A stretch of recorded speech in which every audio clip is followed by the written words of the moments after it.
छात्रों सभी को नमस्कार। शारदा विद्या मंदिर हायर सेकेंडरी स्कूल काला पीपल की ओर से आप सभी 11वीं के छात्र छात्राओं के लिए आज से राजनीति विज्ञान की ऑनलाइन कक्षाएं शुरू की जा रही है। हमें आशा है आप सभी छात्र छात्राएं मन लगाकर इसका अध्ययन करेंगे। देखिए अब देखो जो आपका 11वीं में राजनीति विज्ञान है उसका जो फर्स्ट अध्याय है ना, ये हम यहाँ पे लिखेंगे अध्याय फर्स्ट है ना। उसमें दे रखा है राजनीतिक चिंतन का विकास भारतीय एवं पाश्चात्य, है ना। मतलब हमारे भारत में, हमारे इंडिया में क्या है कि राजनीति विज्ञान का कैसे विकास हुआ। वेस्टर्न पाश्चात्य की बात आती है यहाँ पे, है ना। वेस्टर्न मतलब वेस्टर्न में क्या जाएगा, देखिए उत्तर अमेरिका, दक्षिण अमेरिका और पूर्वी यूरोप, है ना। ये किसमें आ जाएंगे हमारे पाश्चात्य अर्थात वेस्टर्न कल्चर में आ जाएंगे, है ना। तो यहाँ पर जो राष्ट्र है, वेस्टर्न कल्चर वाले जो राष्ट्र है उनमें राजनीति विज्ञान का कैसे विकास हुआ, है ना। हमारे भारत के अंदर राजनीतिक विकास का धीरे धीरे कैसे विकास हुआ, उसी के बारे में हम अध्याय 1 में क्या है अध्ययन करेंगे। अब देखिए भारत में जो राजनीतिक विकास है, हमारा जो राजनीति विज्ञान है उसका चरणबद्ध तरीके से क्या है विकास होता है। अब सर्वप्रथम देखिए, है ना, देखिए क्या है भारत में राजनीतिक चिंतन का विकास। हमारे भारत में राजनीति विज्ञान का कैसे विकास होता है, उसके लिए सर्वप्रथम शब्द आया था राजनीतिक चिंतन। कौन सा शब्द आया था, राजनीतिक चिंतन। अब देखिए इसका अर्थ क्या होता है, देखेंगे हम यहाँ पे राजनीतिक चिंतन, है ना। इसका क्या अर्थ होता है कि राज्य की संस्था के बारे में विचार करना, राज्य की संस्था के बारे में विचार करना क्या कहलाता है, राजनीतिक चिंतन कहलाता है ना। क्या है, राजनीतिक चिंतन से क्या अर्थ है कि राज्य की संस्था के बारे में विचार करना क्या कहलाता है, राजनीतिक चिंतन कहलाता है ना। अब देखिए जैसे राजनीतिक चिंतन की बात करें हम कि राजनीतिक विकास क्या है, धीरे धीरे होता है। अब देखो हमारे राजनीतिक विज्ञान का किस प्रकार विकास हुआ है, हम वो स्टेप बाय स्टेप पढ़ेंगे या अध्ययन करेंगे। ये छात्र छात्रा चाहे तो आप ये नोट भी कर सकते हैं, आप चाहो तो इसका स्क्रीनशॉट भी ले सकते हो। बाद में क्या है आप इसको नोटबुक में नोट करते चलना, है ना। चलिए अब देखिए सर्वप्रथम हम देखेंगे, सर्वप्रथम बात करते हैं हम वेद की। किसकी बात करते हैं, वेद की, है ना। तो हमारे पास क्या है, लिखित प्रमाण। देखिए आज सभी जागरूक है, आज के जमाने में सभी एक्टिव है ना। वो पूछते हैं यार लिखित प्रमाण कहाँ है हमारे पास, है ना। तो हमारे पास क्या है, इनके लिखित प्रमाण है जिसकी बात करते हैं हम वेद की। वेद कब से कब, देखो जब वेद लिखे गए थे, है ना, जब वेद लिखे गए थे उस समय सन क्या चल रहा था, वो जो समय था वो समय है 1200 ईस्वी पूर्व से 800 ईस्वी पूर्व, ठीक है। इसका जो समय है ना, जो इसका लिखित काल है हमारे पास जो समय वो क्या है 1200 ईस्वी पूर्व से 800 ईस्वी पूर्व, है ना। अच्छा एक वीडियो अब क्या है 11वीं के छात्र छात्राएं अधिकतर सन में कंफ्यूज होंगे कि साहब 1200 से 800 क्यों जा रहे हैं, है ना। 800 से 1200 जाना चाहिए था, लेकिन क्या है मैं एक वीडियो इस ईस्वी के बारे में अच्छे से आपको समझा दूंगा। तो आपका जो सन है राजनीति विज्ञान का किसी भी विषय में आपका जो सन है वो आपको कंफ्यूजन रहेगा वो क्लियर हो जाएगा, है ना। जो ईस्वी पूर्व है ना, ठीक है। इसके बारे में क्या है, देखो जो भगवान ईसा मसीह है ना, अमेरिका में क्या ईसा मसीह का जन्म हुआ था, उनके जन्म दिनांक से क्या उसको 111 माना गया, ठीक है। उसके पहले का जो काल है उसको हम क्या कहेंगे, ईस्वी पूर्व कहेंगे या ईसा पूर्व कहेंगे, है ना। तो जो वेद है हमारे वेद कितने हैं, 4 वेद है, ऋग्वेद, अर्थवेद, यजुर्वेद और सामवेद, ठीक है। तो इन वेद के बारे में क्या है, वेदों में राजनीति विज्ञान के बारे में लिखा गया है ना। उसमें राजा के कर्तव्य बताए गए हैं, क्या बताए गए हैं, राजा के कर्तव्य बताए गए हैं, है ना। कि राजा को क्या क्या करना चाहिए अपनी प्रजा के लिए, है ना। उनके लिए पानी के, राज्य में पानी की उपलब्ध व्यवस्था करना चाहिए, है ना। अगर राज्य में किसी प्रकार का कोई प्रकोप फैल जाता है या बीमारी फैल जाती है तो उस पर नियंत्रण कैसे करना है ना। उसके लिए औषधियों की उपलब्धता कैसे करवाना है, इनका वर्णन क्या है विस्तार से दिया गया है। राज्य में खाद्यान्न की कैसे हमें उत्पादन बढ़ाना है ना, मतलब राज्य में किसी प्रकार खाद्यान्न की कोई कमी नहीं होना चाहिए, इनके बारे में क्या है वर्णन दिया गया है। तो वेद देखिए, वेद की जो समय सीमा है कब लिखे गए थे, 1200 ईस्वी पूर्व से 800 ईस्वी पूर्व तक। तो वेदों में भी किसका वर्णन मिलता है, राजनीतिक चिंतन का, राजनीति वर्तमान के राजनीति विज्ञान का क्या वर्णन मिलता है, इसमें वर्णन मिलता है। चलिए उसके बाद देखिए, है ना, इसी के ऊपर आपके क्वेश्चन आंसर बनेंगे, ठीक है, कि भारत में राजनीतिक चिंतन का विकास बताइए, ठीक है। पाश्चात्य सॉरी वो अपना पुराना पूछेंगे, ठीक है, वो प्राचीन समय का, प्राचीन भारतीय राजनीतिक चिंतन के बारे में पूछेंगे, मध्यकालीन पूछेंगे, आधुनिक का तो वर्तमान में चल ही रहा है ना। तो चलिए वेद हो गया। उसके बाद देखिए महाभारत, महाभारत तो सभी ने देखा होगा, सीरियल देखा है ना, महाभारत। देखिए महाभारत में भी क्या है, इसका वर्णन मिलता है हमारे राजनीतिक विज्ञान का, ठीक है, कि कैसे उसमें राज्य चलता है ना। महाभारत का जो शांति पर्व अध्याय क्या है, शांति पर्व, इसमें राजनीति विज्ञान के बारे में बिल्कुल विस्तार से वर्णन दिया गया है। महाभारत के कौन से पर्व में, शांति पर्व। इसमें भी राजा के कर्तव्य बताए गए हैं, क्या बताए गए हैं, राजा के कर्तव्य, ठीक है।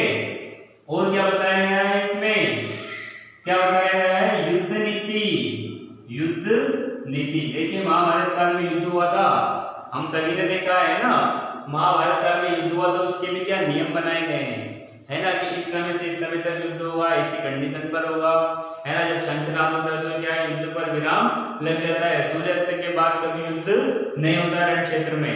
तो इसे क्या है, ये जो युद्ध के नियम है किसमें बनाए गए थे, महाभारत काल में बनाए गए थे। कौन से काल में बनाए गए थे, महाभारत काल में बनाए गए थे। एक और देखिए पुस्तकों में वर्णन मिलता है मंत्री परिषद, ठीक है, क्या कहेंगे, मंत्री परिषद।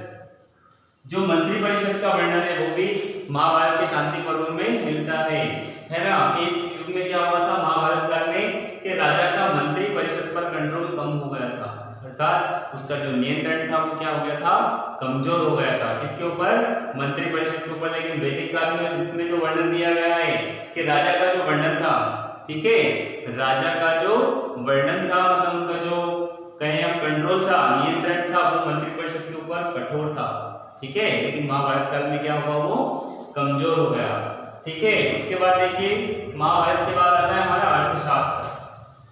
क्या आता है, अर्थशास्त्र।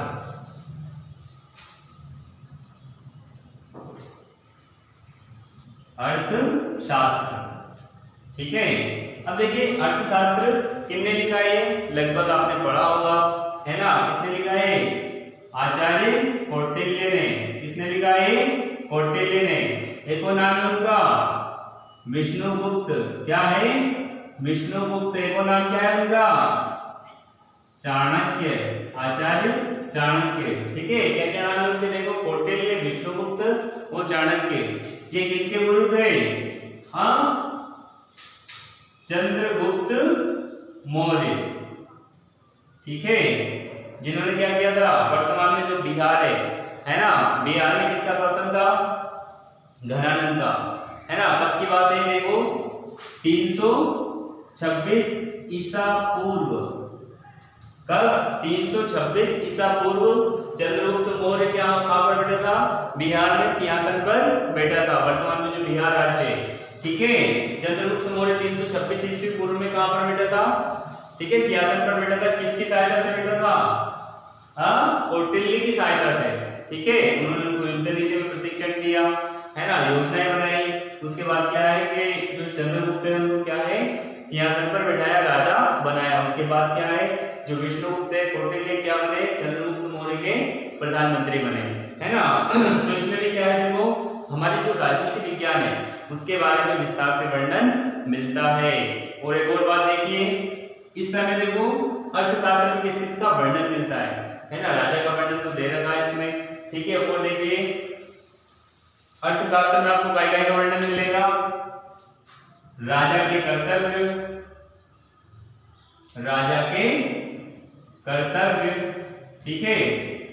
इसमें भी युद्ध नीति मिलेगी, युद्ध नीति मतलब युद्ध के नियम। और तीसरी इसमें एक नई चीज आ जाती है जो वेद में भी नहीं है, महाभारत काल में भी नहीं है ना, गुप्तचर व्यवस्था।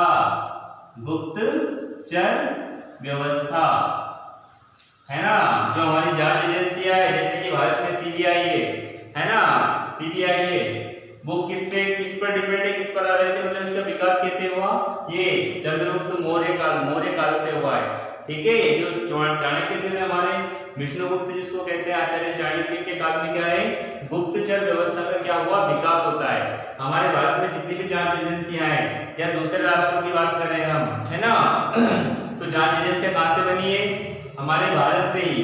ठीक है, ये जो जांच एजेंसी गुप्तचर व्यवस्था कौन से काल में विकास हुआ इसका, तो मौर्य काल में। ठीक है, उसका वर्णन किसमें मिलता है, अर्थशास्त्र में इसका वर्णन मिलता है, किसका, गुप्तचर व्यवस्था का। और जो इसके गुप्तचर विभाग में जो काम करते थे उनको क्या कहते थे, गूढ़ पुरुष।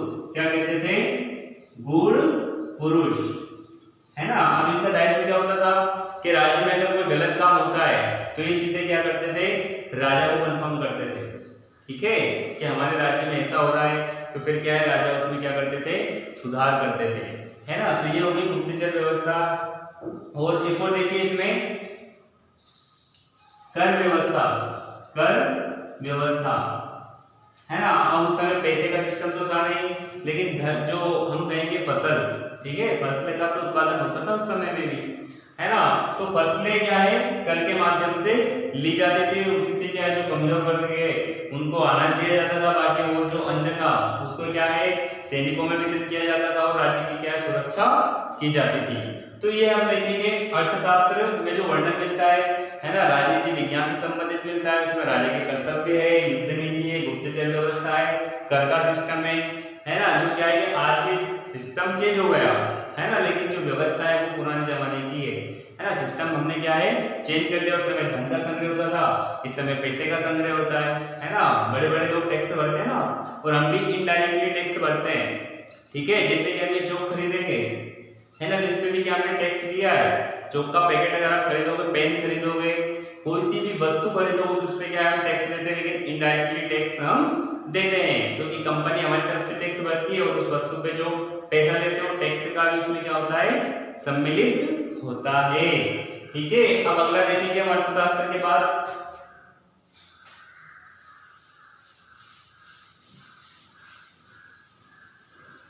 देखिए अर्थशास्त्र के बाद क्या आई, स्मृतियां आई।